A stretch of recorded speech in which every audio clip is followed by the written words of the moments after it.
All right, let's just dive right into this chilling explainer of the ghostly secret of Ravenwood Academy. Today, we're unpacking a really fascinating horror story that absolutely nails the blend of classic ghost vibes with modern interactive scares. We're going to map out exactly how this tale builds tension, layer by terrifying layer. And it starts with a super specific warning that sets a completely unnerving mood before the plot even gets off the ground. Right out of the gate, it hits us with, if you're watching this alone, don't look behind you. It totally shatters the fourth wall, right?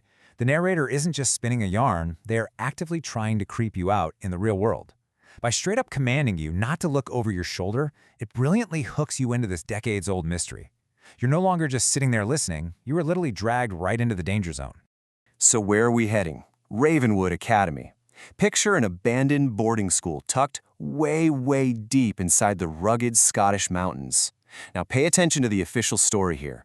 Supposedly, it closed down after a quote-unquote tragic fire. But as you'll see, that's just a deceptive little cover story meant to bury the seriously sinister reality of what actually went down in those halls. Notice how the true nature of the tragedy starts to escalate? We go from a simple, tragic fire to something way more deliberate and, well, malicious. The students weren't just accidental casualties, and they definitely didn't just wander off into the woods. They were taken. Boom. That one shift in language completely flips the stakes of our explainer. We're not looking at a historical accident anymore. We are looking at a massive crime scene with some heavy supernatural implications. And then we get hit with this wildly creepy detail. The nun is still inside. That exact terrifying claim was made by literally every single survivor when they spoke to the police. The story uses this shared trauma to firmly plant the main villain in our minds.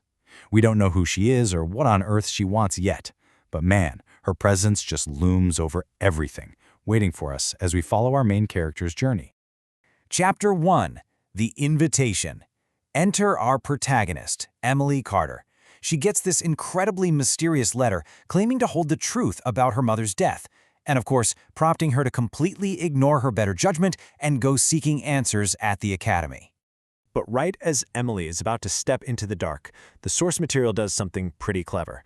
It drops a quick reminder to subscribe to Fear After Dark for a new nightmare every week. It's actually great pacing. By tossing in this quick call to action, the creator gives you a split second to catch your breath. It grounds you in the real world just for a beat, before immediately plunging us right back into the nightmare. Which brings us straight into chapters 2 and 3, deeper into the darkness. The second Emily arrives, it's like the building itself is alive, and not in a good way.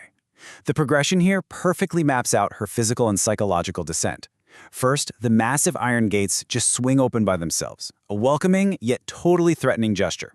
Next, she hears footsteps echoing down these completely empty hallways, which totally plays on our primal fear of the unseen. And then, the ultimate red flag, a voice calls Emily's actual name from the second floor. She isn't just trespassing, she is expected, she is being hunted. Emily foolishly follows that haunting sound, but instead of finding a person, she walks into a scene of pure, unadulterated wrongness. She steps into an old classroom where every single chair is turned to face the wall. It's such an incredibly bizarre, unnatural image, isn't it? It screams that whatever happened here, whatever twisted rules governed this academy, they completely defied logic. It's this fantastic psychological terror that perfectly sets the stage for the physical threats to come.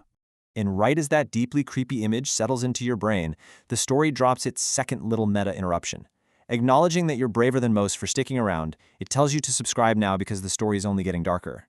Again, it's a brilliant pacing trick that warns the audience, look, you've survived the eerie setup, but the true darkness, it is straight ahead. Moving on to Chapter 4, The Hidden Chapel. Pushing past those super creepy classrooms, Emily uncovers something that changes everything we thought we knew about the academy. A secret underground chapel. Down there, she finds these really grim clues. We're talking walls absolutely covered in strange symbols and an old dusty diary detailing terrifying forced rituals. This wasn't just some strict boarding school for troubled kids. It was a front for something deeply, darkly ritualistic. That whole official story about a tragic fire completely falls apart right here. Those students were victims of an orchestrated cult-like nightmare. Chapter 5. The Nun Appears. Here's where the suspense hits an absolute fever pitch.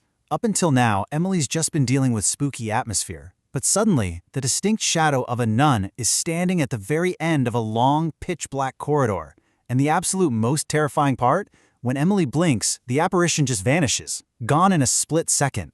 She is utterly defenseless against an entity that clearly doesn't play by the rules of physics. By showing us that the nun can just cross distances or vanish in a heartbeat, the story makes one thing crystal clear.